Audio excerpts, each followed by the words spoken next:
Pessoal, tudo bem? Bom, então vamos para a nossa aula, disciplina de saneamento ambiental, do curso de Gestão Ambiental e Sustentabilidade. Hoje, então, vamos falar sobre a temática que é parte de sistema de abastecimento de água. Bom, antes da gente começar, seria importante vocês refletirem do que vocês acham que vai se tratar essa aula de hoje, né? Qual vai ser o tema da aula de hoje? O que significa, na verdade, abastecimento de água? Vocês já pararam para pensar a complexidade que é você abrir a torneira da sua casa e sair uma água limpa, uma água com padrão de qualidade e que você possa usar ali para fins potáveis? Essa é uma reflexão importante que a gente tem que fazer, porque quando a gente entende a complexidade que é toda essa parte da distribuição e tratamento de água, a gente começa a valorizar mais essa água, inclusive começa a ser utilizada com fins de educação ambiental, né? Uma vez que você conhece, você vai valorizar mais e vai fazer a população ter um consumo mais consciente dessa água. Bom, pensando então que vocês já refletiram sobre essa importância, o objetivo da nossa aula de hoje, então, vai ser vocês se tornarem capazes de relacionar os princípios básicos de como é que funciona um sistema de abastecimento. Vamos fazer alguns cálculos aqui simples, tá? De estimativa de consumo de água que vocês vão aprender a fazer. Inclusive, vai ser um exercício nessa temática que vocês vão ter que fazer como cômputo de presença dessa aula de hoje. E vamos mostrar algo um pouco sobre infraestrutura das etapas de abastecimento de água, como são as partes de captação, distribuição, reservação, adução e elevação dessa água. Bom, começamos então com uma pergunta muito interessante que, como vocês, como gestores ambientais, são obrigados a conhecer e saber ter uma resposta bem consciente disso. Primeira é se a água no mundo vai acabar, né? A gente vai acabar a água.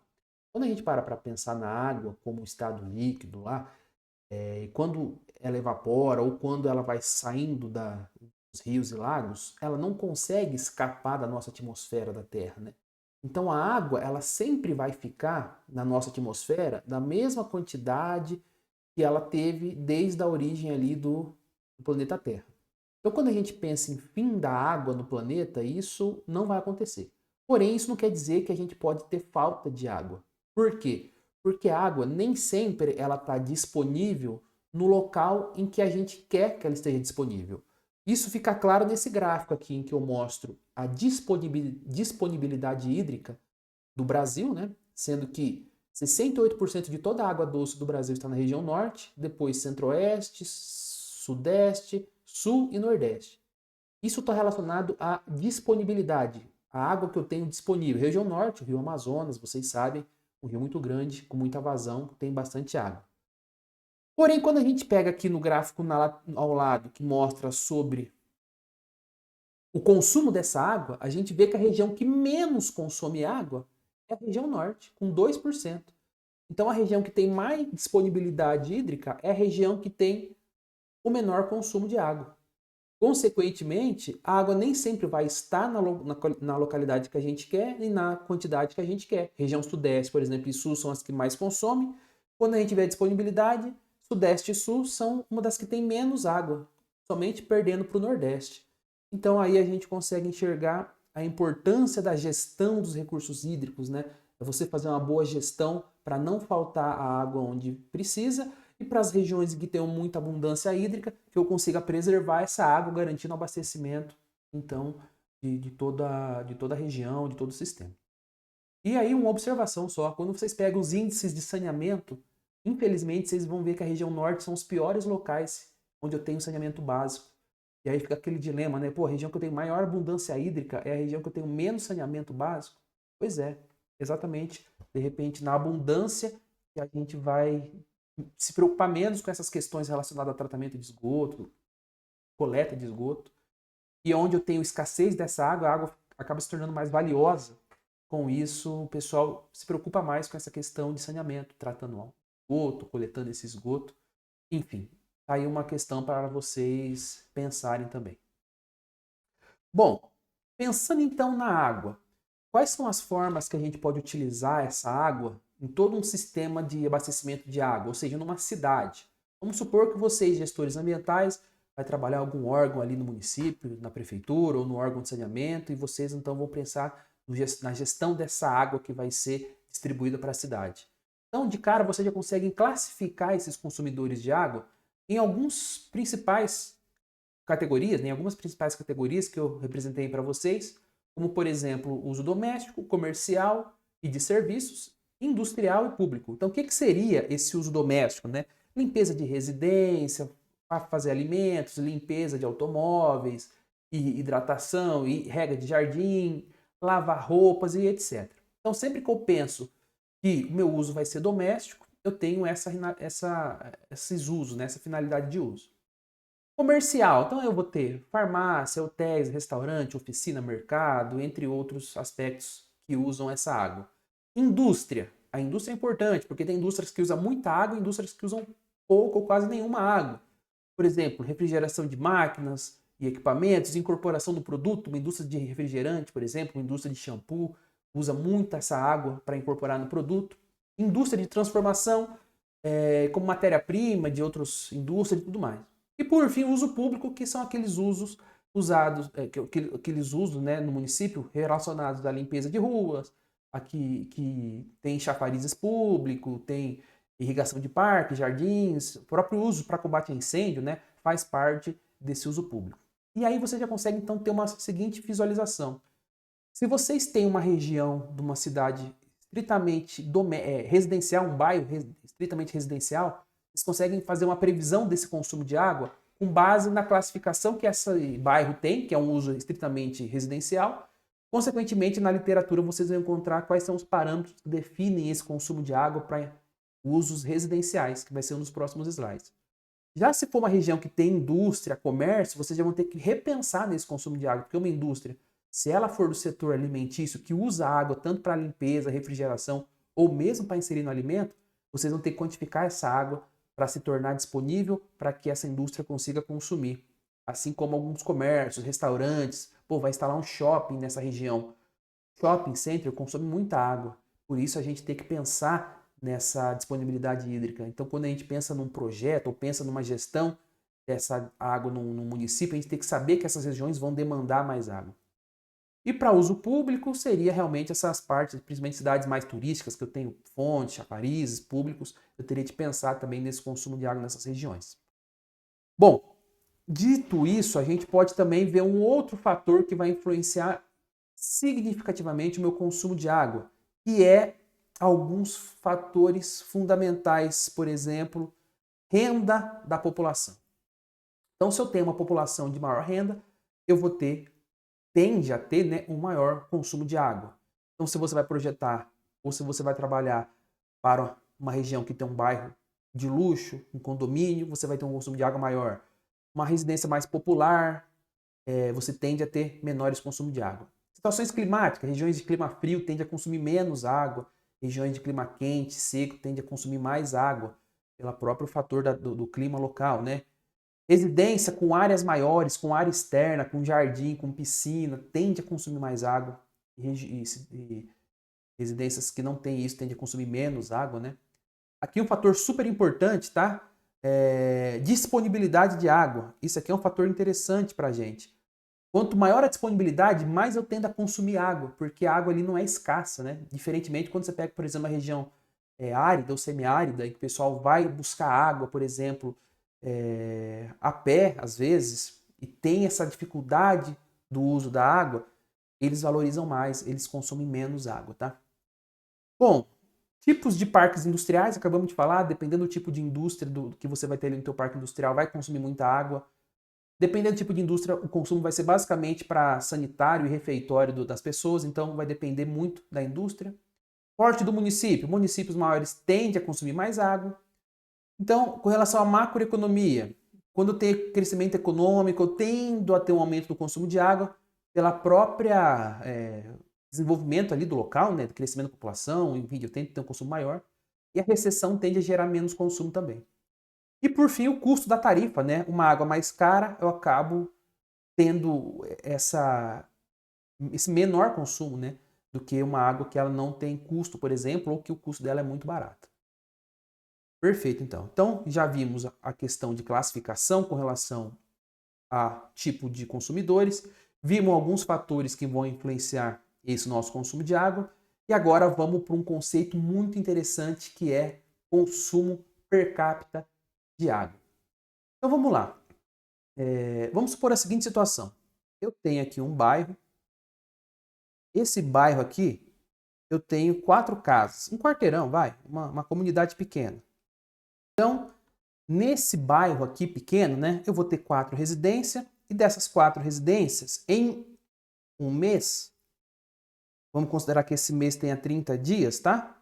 Nesse um mês, eu consumi um volume de água igual a 86.400 litros. Tá ok? Vou colocar mais de canto aqui para eu sair da frente, tá? Bom, então, nesse meu bairro aqui, eu tive esse consumo de água de 86.400 litros. Deixa eu ver se eu consigo erguer aqui, pronto.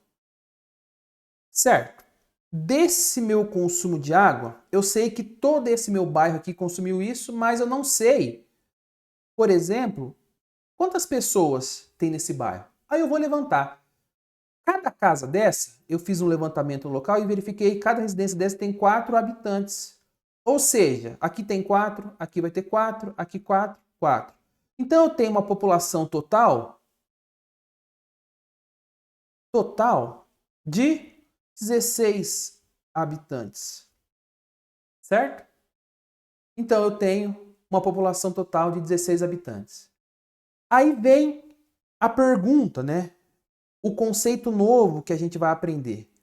O quanto que cada um desses habitantes consumiu de água por mês?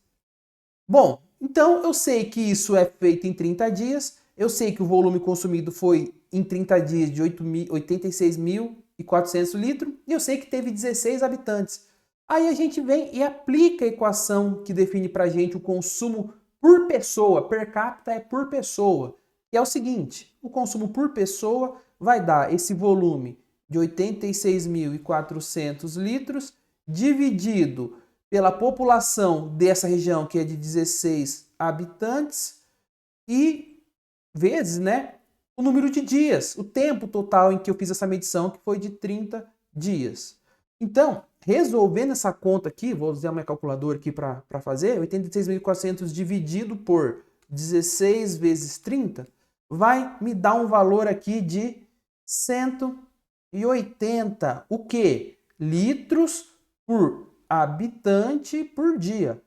Esse é meu consumo per capita referente a essa população aqui específica que eu projetei, que eu dimensionei aqui, para esses dados que eu coletei aqui.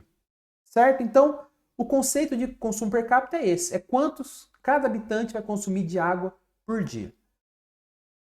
Informação importante, esse vai ser um dos exercícios que vocês vão ter que fazer também. Eu quero que vocês verifiquem na região que vocês moram, no bairro, ou no município, ou mesmo na residência de vocês, sabendo o número de pessoas que moram na tua residência e vendo a conta de água, qual que é o volume consumido no mês, eu quero que vocês calculem para mim esse consumo per capita da sua residência. Se você mora em um condomínio, de repente a conta de água não é individualizada, ela é coletiva, faça esse levantamento em todo o condomínio, pegue lá o balancete da empresa que faz a gestão do condomínio e faça esse levantamento que vai ser interessante para fixar esse conceito, tá?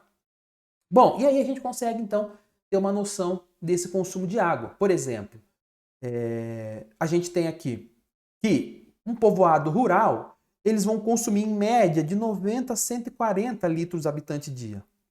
Uma vila pequena, ó, entre 100 e 160. Uma pequena localidade, ó, já dá um valor bem próximo àquele que a gente calculou, em torno de 180 litros de vazão de habitante dia no máximo. Uma cidade média de 120 a 220 e uma grande cidade de 150 até 300 litros por habitante dia. Perfeito? Bom, então vamos pensar agora a seguinte situação. Vamos pensar que eu quero levar água para uma vila. E que essa vila eu vou considerar que é consumido 160 litros por habitante dia. Então, eu sei que nessa vila que eu estou trabalhando, né, vai ser consumido 160 litros por habitante por dia. E aí, eu preciso fazer o levantamento de quantas pessoas vão ter nessa vila, para eu conseguir levar água para elas, para eu conseguir saber se o meu rio tem capacidade de atender esse consumo de água. Primeira coisa eu faço, então, quantas pessoas tem nessa vila? Bom, essa vila, fiz o levantamento lá pelo censo, eu verifiquei que tem, sei lá, 500 habitantes. Aí vem a pergunta, se eu tenho uma vila com 500 habitantes e eu sei que cada um vai consumir em torno de 160 litros por dia, qual que vai ser minha vazão de consumo de água? Olha que interessante essa pergunta. E simples de ser respondida, né? A vazão, a gente normalmente representa pela letra Q, ela nada mais é do que o volume de água consumido por um determinado período de tempo. Então, essa é a definição que está representada aqui. Porém, aqui eu tenho o seguinte, que a minha vazão, ela é função da minha população e do meu consumo per capita. Então, se eu tenho essas duas informações de vazão e consumo per capita, eu consigo aplicar uma formulinha simples, que é o seguinte, a vazão vai ser igual à minha população, que eu vou chamar de N, então o número 500 habitantes aqui eu vou chamar isso aqui de N, é o número de habitantes, que multiplica o meu consumo per capita, o meu consumo por pessoa. Consequentemente, para essa situação, ó, olha que interessante, eu vou ter então 500, que multiplica o meu consumo per capita de 160. E eu vou ter um valor de quanto? Vou pegar minha calculadora aqui e vou fazer 500 vezes 160, me deu um valor de 80 mil litros por dia vai ser consumido. 80 mil litros de água por dia. Vamos transformar isso para segundos, tá? Depois vocês pegam lá, mas um dia tem 86.400 segundos. Então eu vou dividir isso por 86.400 para transformar. Dá uma vazão em média aí de 0,9 litros segundo. Ou seja, para cada segundo, 0,992 litros por segundo. Ou seja, para cada segundo vai ser consumido quase 1 litro de água nessa minha vila. Certo? E é o conceito desse próximo slide que eu adiantei para vocês. Então é o seguinte, pessoal, nessa nossa parte aqui, às vezes vocês vão ver um pouquinho de fórmula, uma equação, mas vocês veem que são coisas simples e são coisas obrigatórias para os gestores ambientais conhecer, porque às vezes eles vão estar envolvidos num plano de saneamento, eles vão estar envolvidos num projeto de plano de saneamento ou um plano diretor. Eu tenho que computar essas partes de consumo de água e tudo mais. E as equações são simples e basta a gente ter os dados corretos para a gente conseguir definir essas vazões de forma correta. Só que a gente tem um problema, tá? Durante o dia ou durante um ano, a minha vazão de consumo de água, ela não é constante. Eu não tenho durante o ano inteiro a mesma vazão de consumo. Muito pelo contrário. No calor, em meses de verão no Brasil, né? Aqui um gráfico que mostra, por exemplo, janeiro, fevereiro, março e até no final do ano, né, dezembro, eu vou ter um consumo de água maior do que o meu valor médio. Então, esse tracejado aqui representa a média de consumo. E eu tenho, em períodos mais quentes, um consumo maior que a média e nos períodos mais frios, um consumo menor do que a média. Mas pergunto para vocês, se eu quero projetar um sistema de abastecimento de água, ele tem que suportar o quê? Somente a média? Ou o meu sistema ele tem que suportar esse período em que eu tenho um consumo máximo de água referente ao mês quente, por exemplo? A resposta eu acho que é óbvia, né? Meu sistema ele tem que suportar. Ou seja, eu tenho que considerar que o meu sistema vai ter que atender não somente a vazão média, mas a minha vazão máxima referente a esse dia de maior consumo durante o ano. E como é que a gente faz isso? A gente pega aquela vazão que a gente achou para achar a vazão máxima do dia de maior consumo. Vai pegar a vazão média que a gente calculou e multiplicar por um coeficiente que a gente chama de K1. que esse coeficiente é um coeficiente referente ao dia de maior consumo. E da onde vem esse K1? Esse K1 nada mais é do que eu pegar esse valor de vazão máxima aqui e dividir pela vazão média. Então, K1 vai ser meu Q máximo dividido pelo meu Q médio. Ou seja, minha vazão máxima dividida pela minha média. Quando você pega o teu município, a cidade que você mora, eles têm esses balanços de consumo de água durante o ano e tudo mais. Então você pega no ano inteiro, aquele dia que consumiu mais água, divide pelo valor de consumo médio, eu vou ter o meu valor de K1. Então, para eu saber o valor máximo, é só, assim, a formulinha aqui é só multiplicar, né? Se eu quero saber meu máximo, eu passo aqui multiplicando. É exatamente o que a gente tem nessa equação aqui. Perfeito? Então a gente sabe que temos uma vazão média e também, durante o ano, eu vou ter dias com mais consumo e dia com menos consumo do que a média. Só que o meu sistema tem que estar projetado para suportar o dia de maior consumo de água, certo? Porém, isso não é suficiente. Por que não? Porque eu vou ter uma hora que eu vou ter durante esse dia de maior consumo, vai ter algumas horas ou uma hora específica em que o meu consumo vai ser máximo, ou seja, vai estar todo mundo tomando banho, todo mundo fazendo almoço, cozinhando, e esse maior consumo gira em torno de meio-dia, 1 hora da tarde, esse pico de consumo. Então, se eu quero saber minha vazão máxima de verdade, aquela máxima do dia máximo e da hora máxima, eu tenho que fazer o seguinte, não basta multiplicar o meu valor somente por K1. Então, seria a minha vazão máxima do dia e hora de maior consumo. Como é que seria, então? Seria a minha vazão média, que multiplica o meu K1, isso já vai me dar o dia de maior consumo, vezes um valor de K2, que é referente à hora de maior consumo do meu sistema. E como vocês podem imaginar, esse valor de K2 ele vem da onde? Bom, desse dia de maior consumo eu tenho um valor médio de consumo nesse dia e eu vou ter um valor máximo de consumo. Se eu divido o meu valor máximo de consumo desse dia pelo meu valor médio, eu vou ter o meu valor de K2, que é o coeficiente referente à hora de maior consumo. Então, durante aquele dia que eu tive um alto consumo de água, eu vou ter 1 hora de máximo consumo.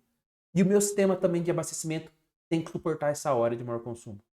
Então não basta eu saber a média, eu tenho que saber os valores acima dessa média, porque vai chegar esse momento, vai chegar esse dia, por exemplo, lá em janeiro, que eu vou ter um alto consumo de água e vai ter essa hora em torno do meio-dia, eu vou ter também um alto consumo de água e meu sistema tem que conseguir abastecer todo essa minha população. Bom, então, além de considerar essas vazões, o que influencia essas oscilações que a gente viu, né? Por exemplo, se eu tenho uma população fixa em um determinado local, essas oscilações tendem a ser menores. Porém, se eu pego, por exemplo, regiões que têm uma população temporária ou população flutuante, temporária, sei lá, uma faculdade que as pessoas vão estudar e das férias os alunos vão todos embora dessa cidade e gera essa oscilação no consumo de água. Ou cidades dormitórios, de repente as pessoas vão trabalhar nessa cidade, mas depois voltam para outra cidade para morar. Ou população flutuante, são cidades turísticas, por exemplo, que durante algumas épocas do ano enche a praia, por exemplo. Quem vai à praia aqui ou já foi, sabe que na época de temporada, às vezes falta água no local que você está, porque é muita gente para consumir água e o sistema às vezes não foi projetado para toda essa população. E aí a gente tem esse problema de falta de água. Então, é sempre importante pensar nesse projeto nosso, nessa nossa gestão, qual que é a população que eu tenho que atender e se isso oscila, se minha cidade ela é turística, se ela tem essas variações de consumo ou não. Tudo bem, pessoal? Então essa nossa primeira parte da aula a gente vai encerrar por aqui.